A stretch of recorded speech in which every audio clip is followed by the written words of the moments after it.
આજે આપણા ભારતનો 79મો આઝાદીનો પર્વ છે ત્યારે વડાપ્રધાન નરેન્દ્ર મોદીએ રાજધાની નવી દિલ્હીના લાલ કિલ્લાની પ્રાચીર પરથી સમગ્ર દુનિયાને અને ખાસ કરીને જગત જમાદાર અમેરિકાને સ્પષ્ટ સંદેશો આપી દીધો છે કે ભારત પોતાના ખેડૂતો, પશુપાલકો અને માછીમારોને લઈને કોઈ પણ કરારને સ્વીકાર નહીં કરે.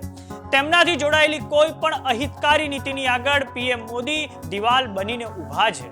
આજે 15મી ઓગસ્ટના રોજ અમેરિકાના અલાસ્કા રાજ્યમાં રાષ્ટ્રપતિ ડોનાલ્ડ ટ્રમ્પ અને રશિયાના પ્રમુખ વ્લાદિમીર પુતિન મળવા જઈ રહ્યા છે.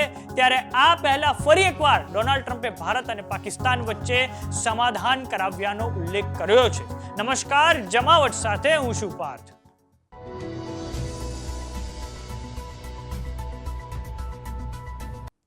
પંદરમી ઓગસ્ટનો એ દિવસ જ્યારે વિશ્વના નકશા પર એક એવો દેશ અસ્તિત્વમાં આવ્યો જ્યાં ન માત્ર 2500 વર્ષ પહેલા લોકતંત્ર પનપ્યું છે, પરંતુ ત્યાં માનવ સભ્યતાનો ઉદ્ભવ પણ થયો છે. તે છે આપણું ભારત, જેણે હજારો વર્ષોથી સમગ્ર વિશ્વને યુદ્ધનો નહીં પરંતુ બુદ્ધનો સંદેશો આપ્યો છે. આજે લાલ કિલ્લાની પ્રાચીર પરથી વડાપ્રધાન નરેન્દ્ર મોદીએ જગત જમાદાર અમેરિકાને સ્પષ્ટ સંદેશો આપી દીધો છે કે ભારત પોતાના ખેડૂતો, પશુપાલકો અને માછીમારોને લઈને કોઈ પણ કરારનો સ્વીકાર નહીં કરે. તેમનાથી જોડાયેલી કોઈ પણ અહિતકારી નીતિની આગળ વડાપ્રધાન નરેન્દ્ર મોદી દિવાલ બનીને ઊભા છે. વડાપ્રધાન નરેન્દ્ર મોદીનું આ વાક્ય ખૂબ જ યોગ્ય સમયે સામે આવ્યું છે જ્યારે અમેરિકા અને ભારત વચ્ચે ટેરિફને લઈને જબરજસ્ત તણાવપૂર્ણ સંબંધો છે. તો આ સાંભળો પીએમ મોદીએ લાલ કિલ્લાની પ્રાચીર પરથી શું કહ્યું છે. मेरे प्यारे देशवासियों, भारत के किसान, भारत के पशुपालक, भारत के मछुआरे, ये हमारी सबसे बड़ी प्राथमिकता है. भारत के किसान, भारत के मछुआरे, भारत के पशुपालक, उनसे जुड़ी किसी भी अहितकारी नीति के आगे मोदी दीवार बन के खड़ा है.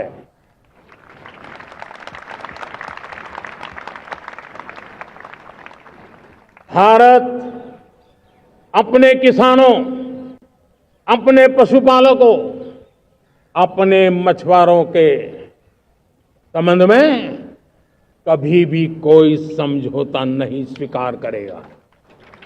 અમેરિકાના પ્રમુખ ડોનાલ્ડ ટ્રમ્પ અને રશિયાના પ્રમુખ વ્લાદિમીર પુતિન રશિયા યુક્રેન યુદ્ધના સમાધાનના ભાગરૂપે અલાસ્કામાં મળવાના છે.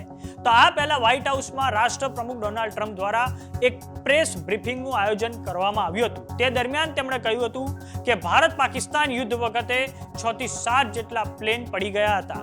બે દેશો પરમાણુ યુદ્ધ કરવા માટે તૈયાર થઈ ગયા હતા, પરંતુ અમે તેનું સમાધાન કરાવડાવ્યું છે. તો આ સાંભળો અમેરિકાના રાષ્ટ્રપ્રમુખ ડોનાલ્ડ ટ્રમ્પની એ પ્રતિક્રિયા.